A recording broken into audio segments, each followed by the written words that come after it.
Hey, quick question for you. What? Would you take a step back in order to let your spouse move forward? Hey, stick around. Your marriage is about to get crazy. 5, 4, 3, 2, 1. Whether you've been married 1 or 20 plus years, at some point you realize you married into crazy. And that's what our show is all about. If your marriage or relationship is compassionate, real, accountable, zealous and yielding, or just plain crazy, Snooks and Lovey offer love, laughter, and a dose of reality as they unpack this thing called marriage. Sit back, relax, and get your ear hustle on. It's time to start the conversation.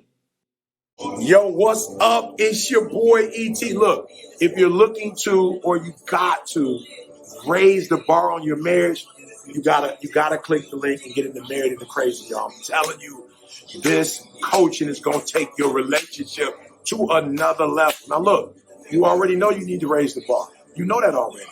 So stop thinking or overthinking. Click that link, and Marriage into Crazy is gonna take you and your spouse to marital bliss. Now you know. Click the button. Let's go. Welcome back to another episode of the Married into Crazy podcast with Snooks and Lovey. I'm Snooks. I'm Levy. So, Lovey just told you in the beginning. So if this is your first time here with us, we have been married for 27 years, a little over 27 years. And just so you know, CRAZY is actually an acronym. It stands for compassionate, real, accountable, zealous, and yielding. Right. And sometimes it's just straight up crazy. When he's acting crazy, yes. Somebody's got to do it. Look, you can't be serious all the time. And that's why we invite you to come back to the Married into Crazy podcast as often as you can. There's a lot of episodes in the catalog because sometimes it's funny, sometimes it's serious. Sometimes we have couples, really interesting couples that we interview. Sometimes we have subject matter experts. There's a variety of things that we do in this podcast that can actually lift and elevate your marriage. So it doesn't matter where you are, if you've been together for 27 or more years, or if you've just been married for a week. Come to the Married into Crazy podcast and, pick up a few things. Hang out with us. Let's say hang out with us. Okay, you can hang out with us. Let me know when you're going to say something, girl. No. She's being quiet. See, she sees that wallflower. She sits back, and then I never know when she's going to say anything. And so I kind of keep going. Anyway. And going. And going. Hey, look. Do us a favor. Let a friend know. Tell your mama, tell your cousin, tell your auntie about the Married into Crazy podcast. They can actually watch us on YouTube, listen to us on wherever you download your podcast. Share it with a friend that you think might want to be able to either add to the conversation or maybe take a few things away and apply to theirs. Can I ask a question, though, really quickly? Sorry. So I notice that whenever you say that, tell your mama, tell your cousin, tell your auntie, how come you don't never say tell your daddy and tell your uncle? Because we know. Because we know what? What do you know? That we married into crazy. Okay. Anyway. No, I don't know why I do that. I don't know why. I was like, he never says uncle or daddy. Or your kind dad of or your father, whatever. It's a gender thing. I don't know why. I don't know why. Okay. It's a great call. I just wanted to know. Because you don't want the guys to listen. Tell your uncle, tell your cousin, tell your brother about the Married into Crazy. See, it's not organic now. Anyway, move on. Real talk. I don't know why. But listen, hey, we'd like to bring you up to speed real quick. So this weekend, I want to give a quick shout out to Nick and Jay Raya. Congratulations on your engagement. Yay. And this is a little biased because it's my niece. It's our niece. It's our niece. Anyway. And there was a surprise birthday party that turned into a surprise engagement party. Yeah. So it was beautiful. It was absolutely well done. Nick, welcome to the family. Bruh, you married into crazy. Wow. I didn't get to go, but I saw the pictures. It was beautiful. I was sequestered in my office doing homework. So, doing her thing. You know what? So she's out there getting her master's in social work and putting in a lot of time in, I guess, bettering herself. So that she can actually be a greater service. No, I'm playing. No, true that. No, I'm playing. She's checking me every chance she gets. No, I'm not. But also so she can provide a service for others. But this brings me to the topic. We can get into it, but okay. I want to jump right into the topic. Let's go. Because I think it's appropriate for what I want to discuss tonight. Alrighty. if I can find the cursor. All right, ready? I'm ready. I'm not.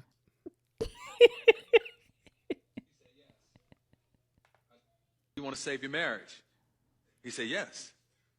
I said, can you place your wife's happiness above your own? He said, what do you mean? I said, I mean, are you willing to place her dreams, her wishes, her desires above your own? He said, I don't think I can do that. I said, you probably won't stay married then. God tells us that the greatest among us shall be the least among us. Great doesn't always mean being first. That's why God has us open doors and pull out chairs, because these actions require somebody to decrease. And if you understand that, decreasing actually propels you in the relationship. Amen. And so I heard a lot of Yeah, so you better not ever complain about pulling out a chair and opening a door. I'm just saying. Nah, I'm like, Levy doesn't complain. Levy does it all the time. You know, but I think there's a valid point there. And would you, I'm asking all the listeners and the viewers, would you consider putting your spouse's needs or goals, desires first before yours in order to propel your relationship? And Snooks, do you feel like you've ever had to put your dreams or goals, I'm not going to say tuck them away, put them on a shelf, hide them so they collect dust, but maybe delay them for me to be able to do something that you felt was a benefit to the relationship? Every day. No. Okay. No, I mean, yeah, I feel like I've done that before. Not necessarily my dreams or, I mean, okay, so it could go a number of ways. It doesn't necessarily have to be your dreams or, you know, goals, or it could just be the regular everyday stuff. You know, I'm putting you first. And I feel like in a lot of things, I have put you first in a lot of ways. So does that include the barbecue, making my plate first? that includes all that. Folding your clothes. Oh. I could be going to bed, but I got to clean up behind you. No, I'm just playing. Wow. I'm playing. Wow. No, but I mean, I feel like I've done that before. I never had a problem with it because I'm very secure, number one, in our relationship. That's how I feel. And I know that whatever it is that you're achieving or you're looking to achieve is going to benefit us. It's not just about you. So I would probably feel different if I felt that you were selfish or if I felt that you were just about yourself. But I know you as my husband. I know you as our provider. I know you as head of the house, my children's father. I know you as being the one who wants to take care of us. Okay. So I never felt like I won't even say I never looked at it as I was as decreasing myself. I mean, in the way that he explained it, you know, probably that was a decrease or whatever because I took a back seat on some stuff. But it was never a problem for me. Okay. Is that fair? No, it's fair. That's fair. I feel like you're going to ask me how I feel? I thought you was going to talk a little bit more, but yeah, okay. So I'll ask you, have you ever felt like you had to decrease so that I can increase? All the time. All the time. You know, during sex, you always have to climax first. No. Yeah. Hey, one of the few times, fellas, make sure you feel those needs, right? There's a whole book named after that. I'm not going to go into that. We're going to keep it PG. Why you always bring? No, but I will say this, that even when we first met, right? So when we first met, it's not really putting your needs before me, but I had to recognize that I didn't have to be first in order to be a contributing partner or to be the man in the relationship, to be the husband, because Snooks made like almost 3 times as much as I did when we first met. I know that some guys actually have a hang up when it comes to, oh, she makes more than me, and that wasn't the case with us. Because I felt secure, I guess, in your manliness, in my manhood, I guess. I felt secure in what I was contributing to the relationship.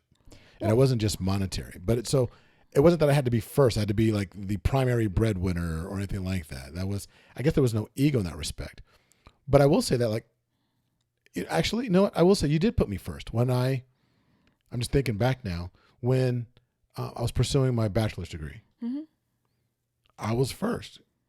Mm-hmm. Going to work, coming home. You barely saw me. I was going to school. It was like everything we did was to actually propel it, because for where we were in our relationship, me completing my degree and then being able to get a higher level of employment furthered us, or got us closer to our goals.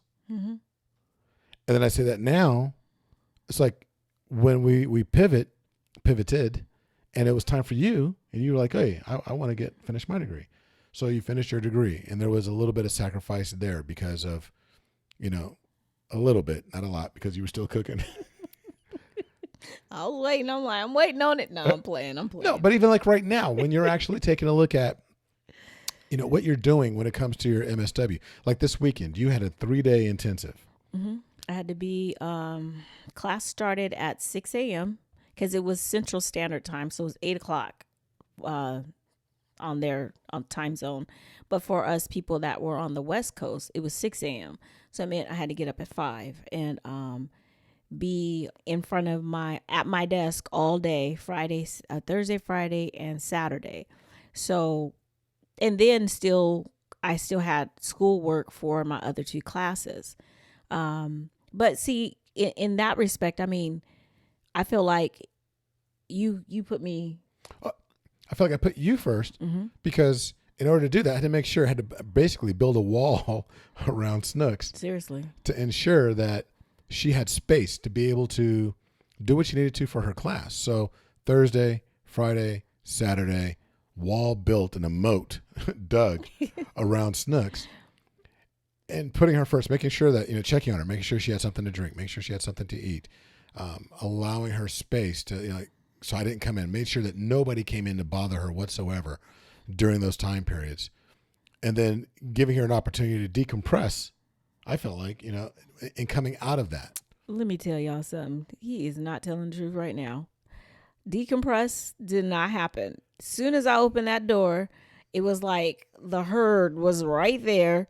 What are we eating for dinner? What is blah, blah, blah? That didn't happen. I felt like I went and got food. I promise really? you, I am playing. But they did do that though. I was like, Me too? No, not you. Them children. The children of the corn. Right. No, they did do that. But I think though, because they're so used to, me being the one, a lot of times if there's food to be cooked, I'm typically the one that cooks it. So when Levy cooks, they're just like, Mom, are you okay? What's going on? Dad's cooking? What dad you're cooking is like a big deal. But Levy made sure that he gave me the whole office, and he had to go do his work outside of the office. And he just made sure that I had everything that I needed, So what I see here is a pattern where it's like a teeter-totter.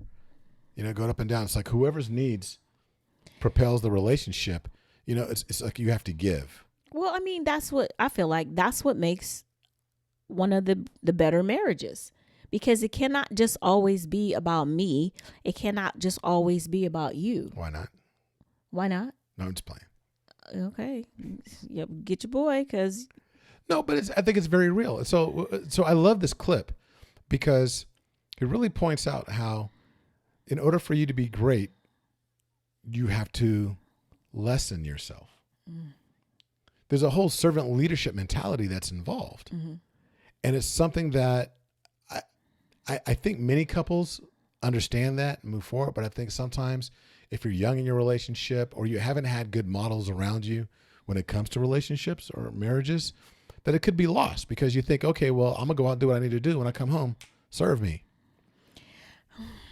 Well, because young relationships, and it's not just men thinking serve me. A lot of times there's a lot of ego involved, so this is be real.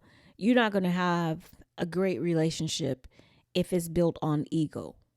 That ego has no place in the relationship because it is not just about you, because that's what your ego is. Your ego is all about you and what I did and look at me. And that's not a way to be in a successful relationship, a loving, kind relationship, because that might be cute at one point. It's never been cute, but it might be cute at one point, but eventually somebody gonna get tired. Don't nobody care about what you did. What are you doing now? How are you contributing like now? That video, that meme. Ain't nobody got time for that. Ain't nobody got time for that. But do you know what I'm saying? So until you're able or willing to let go of your ego, that would be a problem. But then the other thing that kind of made me think about, just think, it just kind of came to me right now. It's about trust also, I think. Because am I going to invest all this time into you and decrease myself, or however he put it, take the back burner and let you be in the front and let you do whatever. And if I don't trust that you're going to be around for all the what is it? Now you've The accolades increased and all that. Now you got all the whatever. Yeah, not even just the accolades, the raise, the all house, of that. Now you've set your path and you're established, and then you turn around and you leave. I mean, and unfortunately, that's a thing, because that has happened to many people, not just women. It's happened to men too. There have been women that have done the same type of thing. Ego is not a gender specific at all fault. So now I've taken a back step so that you could get your degree, so that you could get the position, so that you could all these different things. And then you turn around and you leave me because I'm not on your level, because you've been able to increase yourself, but I haven't. Mm-hmm. So no, it happens. Unfortunately, we know couples that's happened to. Even before we really got involved with really reaching out and helping other couples, we've known people. We've had friends who have had marriages with professional athletes, and they were together in college. And, there's a variety of people that have actually, unfortunately, I know multiple people where they came up, somebody elevated, and then left the other behind. Mm-hmm. Even though they sacrificed so that you could increase, but now I'm not on your level. Bro, what? Well, I think a great example is if you take a look, and this isn't meant to be polarizing in any way. I think it's a phenomenal example, and I may have mentioned it before. When you look at, President Barack Obama and Michelle Obama, I think that's a great example of how they both had amazing careers as lawyers. They were both solid individuals, super intellectual, contributing in their own way. But when they saw that there was an opportunity, I just saw a clip the other day where Michelle was talking about how she was dragged kicking and screaming to the White House, to the political arena. She just wanted to do what she felt called to do, and that was, to be a lawyer, to be able to do the things, and to be a mom. And when it went that way, she sacrificed. She took a step back in order for Barack, in order to move forward. And what I love about Barack is that he acknowledged that every step of the way. He made sure everybody knew that do not look at my wife as somebody lesser than me. She is my equal, if not more. It just so happened that path they took as a couple needed him to be at the forefront. And I love that Barack always said that I couldn't do what I do if she didn't do what she did. Yeah. I mean, and that's how you work that to perfection almost, and that's not saying that they didn't have their trials and, getting into it or whatever. She talks about how she could not, how he got on her nerves. Right. And I know it went both ways. He just was man enough and smart enough not to say it. Well, but I mean, it just shows how that will happen. Yeah, you're going to get on my nerves and you're going to whatever. But he didn't leave his partner behind. No matter how high he elevated, he did not leave his partner behind. And even still, right now, now it's kind of her turn to, she's probably one of the most popular people on this planet. She might be more popular than Barack, but people love Michelle. Yeah.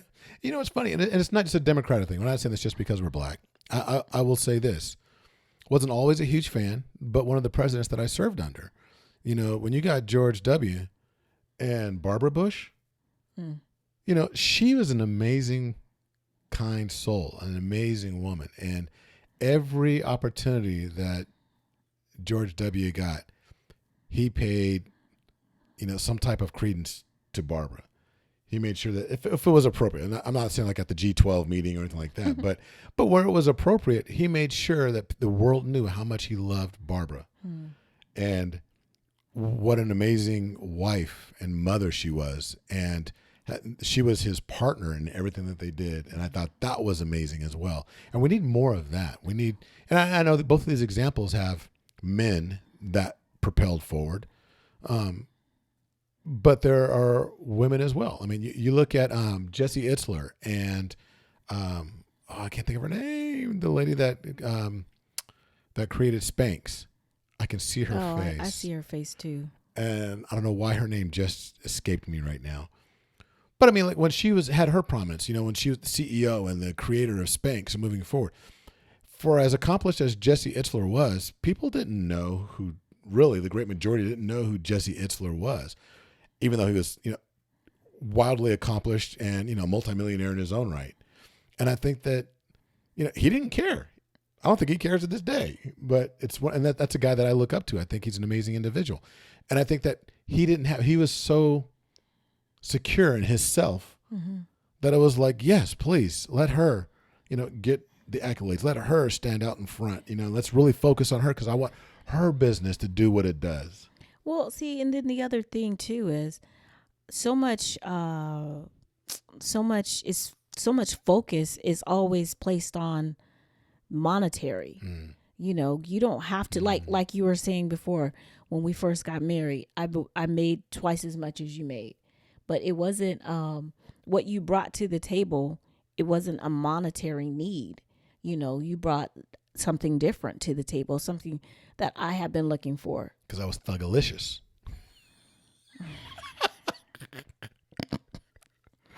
I just can't. They called me butterscotch in the streets, girl. Just playing. Look, I like to joke around, so hey. Okay, pecan tan. Anyway, but you know what I'm saying? Everything always comes back. I feel like a lot of things always come back to the monetary because we got to talk about the money and what can you do for me? What Janet Jackson said, what have you done for me lately?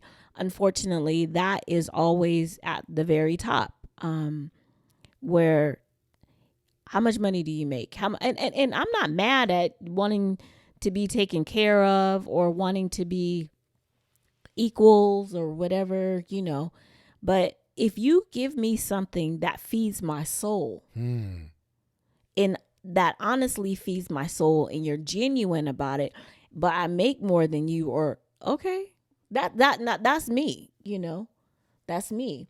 And I think it speaks to maturity also, I'm not worried. I wasn't worried about what people thought because you worked at Home Depot or whatever, you know what I'm saying?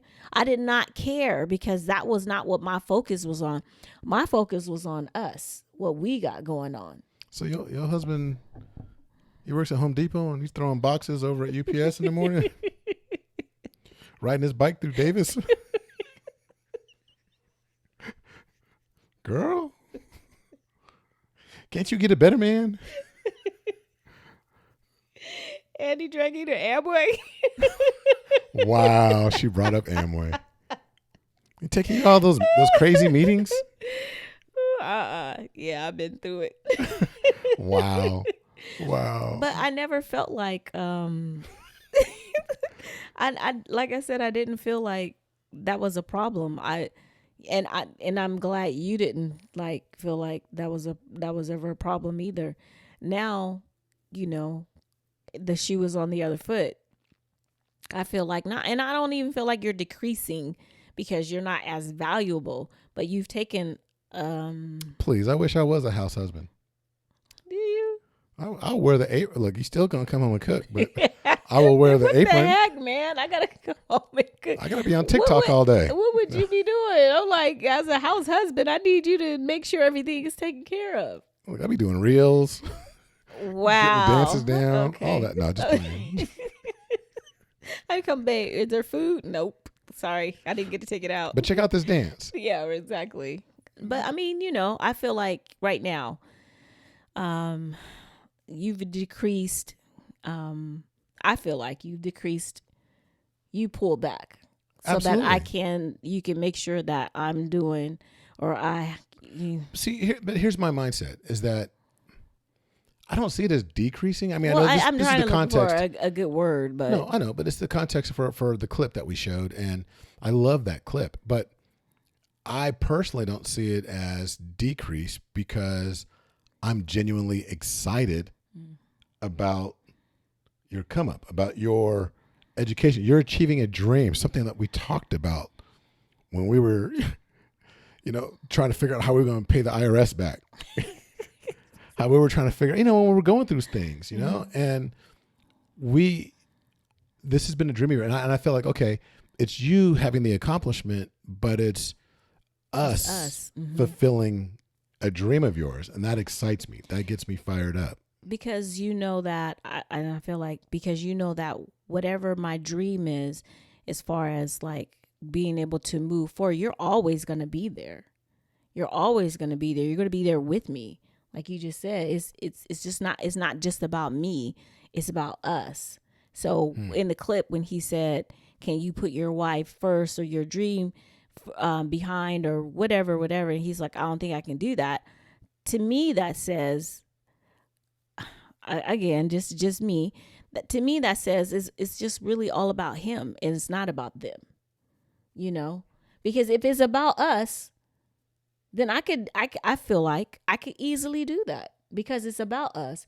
Because I know that we're going to hand stack or whatever, okay, I'm going to go first and then, okay, then now I'm going to go. And then, it's never going to be just you go.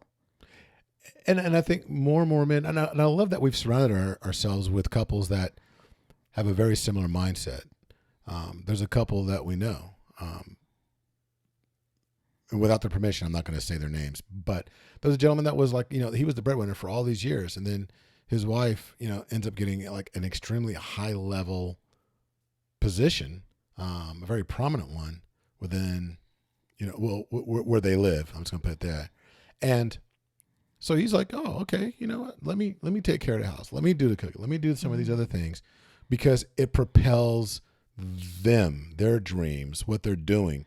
And it's like, it's just like if you've ever ran sports or you've ever seen anybody do this, we've done it in the military where you actually have somebody, we've talked about this before. It's like this drafting thing where there's a group that's running and then one person runs to the front, and sets the pace, and then, and then they run the pace for a while. And then the other person, everybody takes a turn leading in the group. So that way the pace is always, being pushed. But when you drop to the back, you're able to run a little bit slower because you're behind everybody else. But then the onus shifts, and then you're able. That's the way a marriage should actually be being. It's really not even about being first, or about being, pushed forward or behind. It's like it's drafting. It's making sure that we're taking turns. It's an interval that you're running as a couple. And when one person's up, the other person. And you're right. It's not just about finances. It can be about mental health.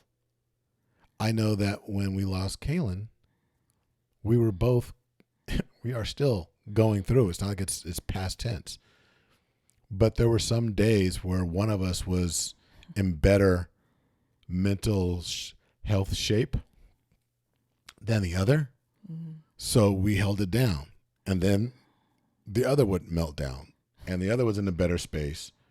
Yeah. And then we drafted off of each other in that. And that wasn't about a I'm the man, I got to be strong all the time. You gave me space to be able to say, babe, if you want to cry, cry. And if you need to break down, break down. If you need to do whatever, I got you. And it allowed me to have that catharsis, to get all those feelings out when I needed to, when it was appropriate, or even when it wasn't appropriate.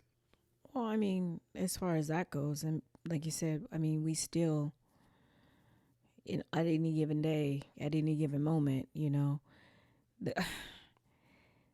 like the weekends, I'm sorry, like the weekend, this past weekend was hard, not just because of, I was doing the school stuff or whatever, but just thinking about him, on top of everything else. But one thing about like us and the whole teamwork, we recognize when the other person kind of might need to tap out or might need to,